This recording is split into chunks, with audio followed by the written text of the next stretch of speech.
2013లో హైకోర్టులో తాము గెలిచిన కేసు ఆదేశాలను గత బీఆర్ఎస్ ప్రభుత్వం అమలు చేయలేదన్నారు సింగరేణి ల్యాండ్ లూజర్స్ అసోసియేషన్ సభ్యులు. సెక్రటేరియట్లోకి కూడా అనుమతించలేదని తెలిపారు. కాంగ్రెస్ ప్రభుత్వం ఏర్పడ్డ తర్వాత అధికారుల అనుమతితో సెక్రటేరియట్లోకి ప్రవేశించామన్నారు.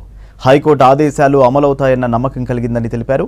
రేవంత్ రెడ్డి పాలనపై హర్షం వ్యక్తం చేస్తూ బాగ్లింగంపల్లిలోని సుందరయ్య విజ్ఞాన కేంద్రంలో ప్లకార్డులు ప్రదర్శించారు సభ్యులు.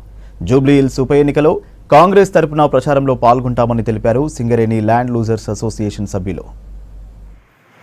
ల్యాండ్ లూజర్ అసోసియేషన్ సభ్యులము 2013 సంవత్సరంలో మేము హైకోర్టులో గెలిచిన కేసు కోర్టు ఆర్డర్ను గత టీఆర్ఎస్ ప్రభుత్వం అమలు చేయలేదు. కనీసం సెక్రటరీలోకి అనుమతించలేదు. రేవంత్ రెడ్డి కాంగ్రెస్ ప్రభుత్వం వచ్చాక సెక్రటరీలోకి మమ్మల్ని అధికారులు అనుమతించారు. హైకోర్టు ఆర్డర్ను అమలు చేస్తారన్న నమ్మకం ఏర్పడింది. రేవంత్ రెడ్డి పాలనపై మేము హర్షం వ్యక్తం చేస్తున్నాం. జూబ్లీహిల్స్ బై ఎలక్షన్లో కాంగ్రెస్ పార్టీ తరఫున ప్రచారంలో పాల్గొంటామని తెలియజేస్తున్నాం. రేవంత్ రెడ్డి గారి